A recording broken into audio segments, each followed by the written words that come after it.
ಮೊದಲಿನ ಸುದ್ದಿಯನ್ನ ಗಮನಿಸೋದಾದ್ರೆ ನಾಳೆಯಿಂದ ಇನ್ನೇನು ಅಧಿವೇಶನ ಆರಂಭ ಆಗುತ್ತೆ.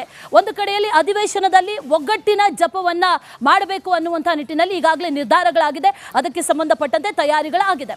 ಆದರೆ ಈಗಾಗಲೇ ನಾಳೆ ಬೆಳಗಾವಿಗೆ ತೆರಳಬೇಕು, ಅಧಿವೇಶನ ಆರಂಭ ಆಗುತ್ತೆ. ಆದರೆ ಈಗಾಗಲೇ ಈ ಗದ್ದಲ ಏನಿದೆ ಅಥವಾ ಕುರ್ಚಿ ಕದನ ಏನಿದೆ, ಇವರಿಬ್ಬರ ಸಿಎಂ ಹಾಗೂ ಡಿಸಿಎಂ ಇವರಿಬ್ಬರ ಗಮನ ಇರೋದು ಹೈಕಮಾಂಡ್ನಿಂದ ಯಾವಾಗ ಬುಲಾವ್ ಬರುತ್ತೆ ಅನ್ನುವಂಥ ರೀತಿಯಲ್ಲಿ ಪ್ರಶ್ನೆಗಳಿದೆ.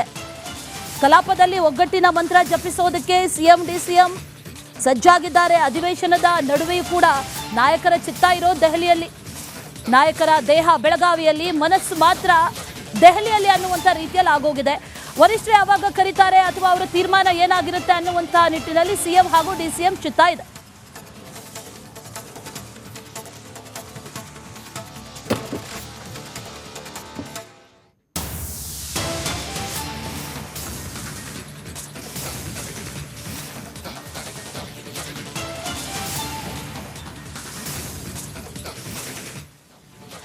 ಚಳಿಗಾಲದ ಅಧಿವೇಶನಕ್ಕೆ ಈಗಾಗಲೇ ಕ್ಷಣಗಣನೆ ಆರಂಭ ಆಗಿದೆ.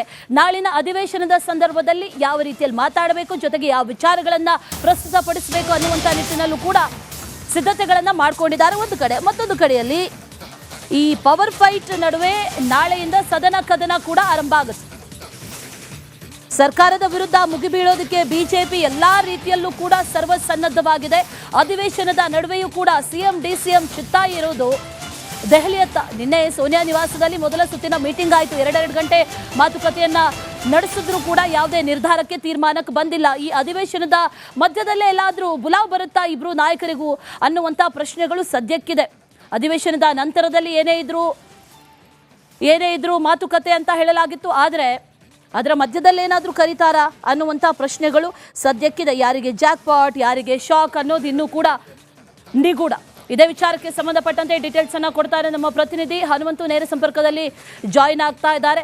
ಹನುಮಂತು, ಗಮನಿಸ್ತಾ ಇದ್ದೀವಿ ಈಗಾಗಲೇ ಈ ಕುರ್ಚಿ ಕದನ ಒಂದು ಕಡೆ, ಅದರ ನಂತರದಲ್ಲಿ ಈಗ ನಾಳೆಯಿಂದ ಅಧಿವೇಶನಕ್ಕೂ ಸಿದ್ಧತೆಗಳು ಒಂದು ಕಡೆ, ಸದನ ಕದನ, ಅದರ ಜೊತೆಯಲ್ಲಿ ಕುರ್ಚಿ ಕದನ.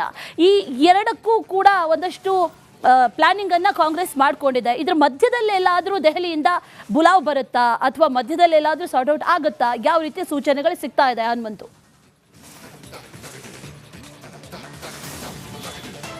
ಅಶ್ವಿನಿ, ಇಲ್ಲಿ CM Siddaramaiah DCM D K Shivakumar ಅವರ ನಡುವೆ ಪೋಸ್ಟರ್ ವಾರ ತಾರಕಕ್ಕೇರಿದಂಥ ಸಂದರ್ಭದಲ್ಲಿ, ಚಳಿಗಾಲದ ಅಧಿವೇಶನದ ಸಂದರ್ಭದಲ್ಲಿ ಇದಕ್ಕೆ ಕಡಿವಾಣ ಹಾಕಲಿಲ್ಲ ಅಂತಂದು ಹೇಳಿದ್ರೆ, ಬೆಳಗಾವಿಯ ಚಳಿಗಾಲದ ಅಧಿವೇಶನ ಅತ್ತ ದೆಹಲಿಯಲ್ಲಿ ನಡೀತಾ ಇರುವಂಥ ಪಾರ್ಲಿಮೆಂಟ್ ಸೆಷನಲ್ಲೂ ಕೂಡ ಕಾಂಗ್ರೆಸ್ ಮುಜುಗರಕ್ಕೆ ಒಳಗಾಗಬಹುದು ಅನ್ನೋಂಥ ಕಾರಣಕ್ಕಾಗಿಯೇ ಒಂದಷ್ಟು ಕಡಿವಾಣ ಹಾಕಿ ಬ್ರೇಕ್ಫಾಸ್ಟ್ ಮೀಟಿಂಗ್ ಮಾಡುವಂಥ ನಿಟ್ಟಿನಲ್ಲಿ ಸಕ್ಸಸ್ ಆಯಿತು ಹೈಕಮಾಂಡ್.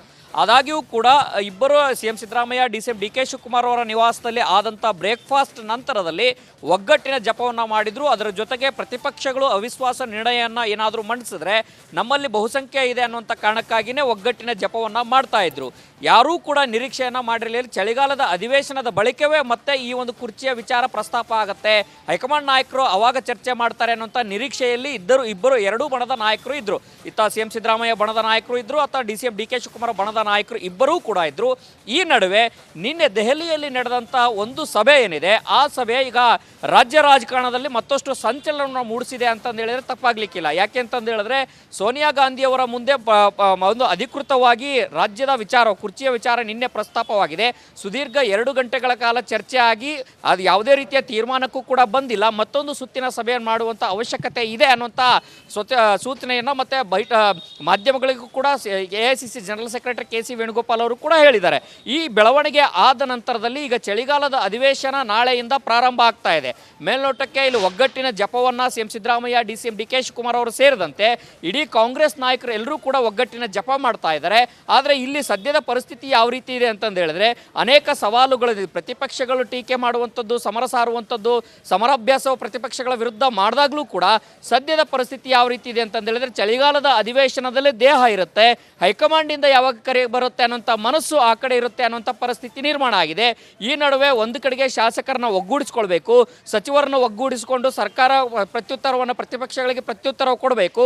ಇದರ ಜೊತೆಗೆ ಹೈಕಮಾಂಡ್ ಏನಾದ್ರು ಬರಕ್ಕೆ ಹೇಳಿದ್ರೆ ಅಲ್ಲಿಗೂ ಕೂಡ ಹೋಗಬೇಕು ಅನ್ನೋಂಥ ಮನಸ್ಥಿತಿಯಲ್ಲಿ ಇದ್ದಂತೆ ಕಾಣಿಸ್ತಾ ಇರುವಂಥ ಹಿನ್ನೆಲೆಯಲ್ಲಿ ಯಾರೂ ಕೂಡ ಅಂದರೆ ಎಲ್ಲವೂ ಕೂಡ ಚಳಿಗಾಲದ ಅಧಿವೇಶನದ ನಂತರದಲ್ಲಿ ಶುರುವಾಗುತ್ತೆ ಅನ್ನೋಂಥ ಚರ್ಚೆ ಇದನ್ನು ಅಧಿವೇಶನ ಪ್ರಾರಂಭದ ದಿನವೇ ಈ ರೀತಿ ಆಗಿರುವಂಥ ಕಾರಣಕ್ಕಾಗಿ ಸಹಜವಾಗಿ ಮತ್ತಷ್ಟು ಗೊಂದಲಗಳನ್ನು ಮೂಡಿಸಿದೆ.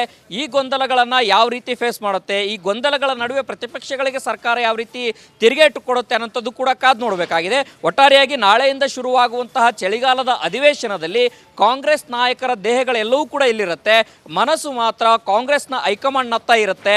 ಯಾವಾಗ ಕರೆ ಬರುತ್ತೆ ಅನ್ನೋಂಥ ಕಾದು ನೋಡುವ ತಂತ್ರಗಾರಿಕೆಯನ್ನು ಎರಡೂ ಬಣದ ನಾಯಕರು ಕೂಡ ಮಾಡ್ತಾ ಇದ್ದಾರೆ ಅಂತಂದು ಹೇಳಿದ್ರೆ ತಪ್ಪಾಗ್ಲಿಕ್ಕಿಲ್ಲ. ಅಶ್ವಿನಿ, ಹನುಮಂತು, ಇದರ ಜೊತೆಯಲ್ಲಿ ಗಮನಿಸೋದಾದ್ರೆ ಈಗಾಗಲೇ ಸೋನಿಯಾ ಗಾಂಧಿ ಅವರ ಜೊತೆಯಲ್ಲಿ ಮೀಟಿಂಗ್ ಆಯಿತು, 2 ಗಂಟೆ ಮಾತುಕತೆಗಳನ್ನ ನಡೆಸಿದ್ರು, ಯಾವುದೇ ನಿರ್ಧಾರಕ್ಕೆ ಬಂದಿಲ್ಲ ಅನ್ನುವಂಥದ್ದು ಕೂಡ ಈಗ ಗೊತ್ತಾಗಿರುವಂಥ ವಿಚಾರ.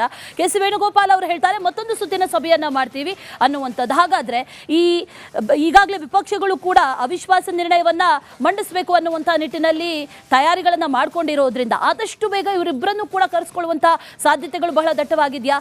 ಯಾವ ರೀತಿ ರಾಜಕೀಯ ಚರ್ಚೆಗಳು ಇದ್ರ ಬಗ್ಗೆ ಆಗ್ತಾ ಇದೆ ಅಂತ? ಅಶ್ವಿನಿ, ಯಾವುದೇ ಒಂದು ನಿರ್ಧಾರವನ್ನು ತೆಗೆದುಕೊಳ್ಬೇಕಾದ್ರೆ ಇಬ್ಬರನ್ನೂ ಕೂಡ CM Siddaramaiah, DCM DK Shivakumar ಅವರನ್ನು ಇಬ್ಬರನ್ನೂ ಕೂರಿಸಿಯೇ ಮಾತುಕತೆಯನ್ನು ನಡೆಸಿಯೇ ಅಂತಿಮ ನಿರ್ಧಾರವನ್ನು, ಕಾಂಗ್ರೆಸ್ನ ಅಂತಿಮ ನಿರ್ಧಾರವನ್ನು ತಿಳಿಸಬೇಕು. ಅದರಲ್ಲಿ ಎರಡು ಮಾತಿಲ್ಲ. ಇಲ್ಲಿ ಅವಿಶ್ವಾಸದ ವಿಚಾರ ಬಂದಂಥ ಸಂದರ್ಭದಲ್ಲಿ BJP ನಾಯಕರು ಎಲ್ಲರೂ ಕೂಡ ನಿನ್ನೆ ರಿಪಬ್ಲಿಕ್ ಕನ್ನಡ ಜೊತೆಗೆ ಮಾತನಾಡುವಂಥ ಸಂದರ್ಭದಲ್ಲಿ ಪ್ರತಿಪಕ್ಷ ನಾಯಕ ಆರುಷಕ್ ಅವರು ಕೂಡ ಹೇಳಿದರು, ಅವಿಶ್ವಾಸ ನಿರ್ಣಯವನ್ನು ನಾವು ಮಂಡಿಸ್ತೇವೆ ಅಂತ ಎಲ್ಲೂ ಕೂಡ ಹೇಳಿಲ್ಲ. ಆದರೆ ಅವಿಶ್ವಾಸ ಮಂಡಿಸ್ತಾರೆ ಅನ್ನುವಂಥ ಹೆಸರಿನಲ್ಲಿ ಕಾಂಗ್ರೆಸ್ನ ಶಾಸಕರು ಸಚಿವರನ್ನು ಒಗ್ಗೂಡಿಸುವ ತಂತ್ರಗಾರಿಕೆಯನ್ನು CM ಸಿದ್ದರಾಮಯ್ಯನವರು ಮಾಡ್ತಾ ಇದ್ದಾರೆ ಅನ್ನುವಂಥ ಮಾತನ್ನು ಆರುಷಕ್ ಅವರು ಹೇಳಿರುವಂಥದ್ದು. ಅಂದರೆ ಇಲ್ಲಿ ಅವಿಶ್ವಾಸ ಮಂಡಿಸಿ ಸರ್ಕಾರಕ್ಕೆ ಮುಜುಗರ ಮಾಡುವ ಕಾರ್ಯತಂತ್ರವನ್ನು BJP ಮಾಡುತ್ತಾ ಇಲ್ವಾ ಅನ್ನುವಂಥದ್ರಲ್ಲಿ ಇನ್ನೂ ಕೂಡ BJPಯಲ್ಲಿ ಒಂದಷ್ಟು ಸಲಹೆಗಳು ಬಂದಿದೆ, ಆದರೆ ಯಾವುದೇ ರೀತಿಯ ತೀರ್ಮಾನ ಆಗಿಲ್ಲ. ಆದಾಗ್ಯೂ ಕೂಡ ಕಾಂಗ್ರೆಸ್ ಈ ಒಂದು ಅಸ್ತ್ರವನ್ನು ಒಂದು ಪ್ರತ್ಯಸ್ತ್ರವಾಗಿ ಬಳಸಿಕೊಂಡು ಒಗ್ಗೂಡಿಸಿಕೊಳ್ಳುವಂಥ ಕೆಲಸವನ್ನು ಮಾಡ್ತಾ ಇದೆ. ಆದರೆ ಈ ಒಗ್ಗೂಡಿಕೆಯನ್ನು ಎಷ್ಟು ಮಟ್ಟಿಗೆ ಇರುತ್ತೆ ಅನ್ನೋಂಥದ್ದು ಕೂಡ ಕಾದು ನೋಡಬೇಕಾಗಿದೆ. ಅದೇ ಕಾರಣಕ್ಕೆ ನಾನು ಹೇಳ್ತಾ ಇದ್ದದ್ದು, ಚಳಿಗಾಲ ಅಧಿವೇಶನ ನಾಳೆಯಿಂದ ಶುರುವಾಗುತ್ತೆ.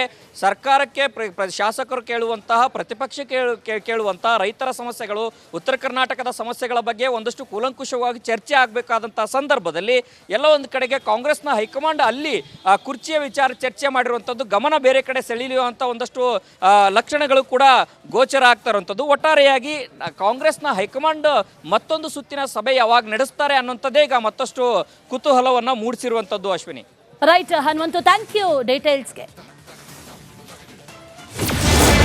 ಮೊದಲಿನ ಸುದ್ದಿಯನ್ನ ಗಮನಿಸೋದಾದ್ರೆ ನಾಳೆಯಿಂದ ಇನ್ನೇನು ಅಧಿವೇಶನ ಆರಂಭ ಆಗುತ್ತೆ. ಒಂದು ಕಡೆಯಲ್ಲಿ ಅಧಿವೇಶನದಲ್ಲಿ ಒಗ್ಗಟ್ಟಿನ ಜಪವನ್ನ ಮಾಡಬೇಕು ಅನ್ನುವಂಥ ನಿಟ್ಟಿನಲ್ಲಿ ಈಗಾಗಲೇ ನಿರ್ಧಾರಗಳಾಗಿದೆ, ಅದಕ್ಕೆ ಸಂಬಂಧಪಟ್ಟಂತೆ ತಯಾರಿಗಳಾಗಿದೆ. ಆದರೆ ಈಗಾಗಲೇ ನಾಳೆ ಬೆಳಗಾವಿಗೆ ತೆರಳಬೇಕು, ಅಧಿವೇಶನ ಆರಂಭ ಆಗುತ್ತೆ. ಆದರೆ ಈಗಾಗಲೇ ಈ ಗದ್ದಲ ಏನಿದೆ ಅಥವಾ ಕುರ್ಚಿ ಕದನ ಏನಿದೆ, ಇವರಿಬ್ಬರ CM ಹಾಗೂ DCM ಇವರಿಬ್ಬರ ಗಮನ ಇರೋದು ಹೈಕಮಾಂಡ್ನತ್ತ. ಹೈಕಮಾಂಡ್ನಿಂದ ಯಾವಾಗ ಬುಲಾವ್ ಬರುತ್ತೆ ಅನ್ನುವಂಥ ನಿಟ್ಟಿನಲ್ಲಿ ಪ್ರಶ್ನೆಗಳಿದೆ. ಕಲಾಪದಲ್ಲಿ ಒಗ್ಗಟ್ಟಿನ ಮಂತ್ರ ಜಪಿಸೋದಕ್ಕೆ CM DCM ಸಜ್ಜಾಗಿದ್ದಾರೆ. ಅಧಿವೇಶನದ ನಡುವೆಯೂ ಕೂಡ ನಾಯಕರ ಚಿತ್ತ ಇರೋದು ದೆಹಲಿಯಲ್ಲಿ, ನಾಯಕರ ದೇಹ ಬೆಳಗಾವಿಯಲ್ಲಿ, ಮನಸ್ಸು ಮಾತ್ರ ದೆಹಲಿಯಲ್ಲಿ ಅನ್ನುವಂಥ ರೀತಿಯಲ್ಲಿ ಆಗೋಗಿದೆ. ವರಿಷ್ಠರು ಯಾವಾಗ ಕರೀತಾರೆ ಅಥವಾ ಅವರ ತೀರ್ಮಾನ ಏನಾಗಿರುತ್ತೆ ಅನ್ನುವಂಥ ನಿಟ್ಟಿನಲ್ಲಿ CM ಹಾಗೂ DCM ಚಿತ್ತ ಇದೆ.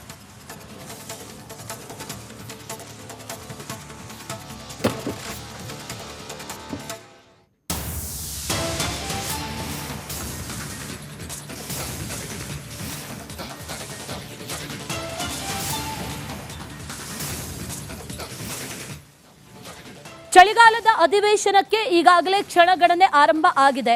ನಾಳಿನ ಅಧಿವೇಶನದ ಸಂದರ್ಭದಲ್ಲಿ ಯಾವ ರೀತಿಯಲ್ಲಿ ಮಾತಾಡಬೇಕು, ಜೊತೆಗೆ ಯಾವ ವಿಚಾರಗಳನ್ನ ಪ್ರಸ್ತುತಪಡಿಸಬೇಕು ಅನ್ನುವಂಥ ನಿಟ್ಟಿನಲ್ಲೂ ಕೂಡ ಸಿದ್ಧತೆಗಳನ್ನ ಮಾಡ್ಕೊಂಡಿದ್ದಾರೆ ಒಂದು ಕಡೆ. ಮತ್ತೊಂದು ಕಡೆಯಲ್ಲಿ ಈ ಪವರ್ ಫೈಟ್ ನಡುವೆ ನಾಳೆಯಿಂದ ಸದನ ಕದನ ಕೂಡ ಆರಂಭ ಆಗುತ್ತೆ. ಸರ್ಕಾರದ ವಿರುದ್ಧ ಮುಗಿಬೀಳೋದಕ್ಕೆ BJP ಎಲ್ಲಾ ರೀತಿಯಲ್ಲೂ ಕೂಡ ಸರ್ವಸನ್ನದ್ಧವಾಗಿದೆ.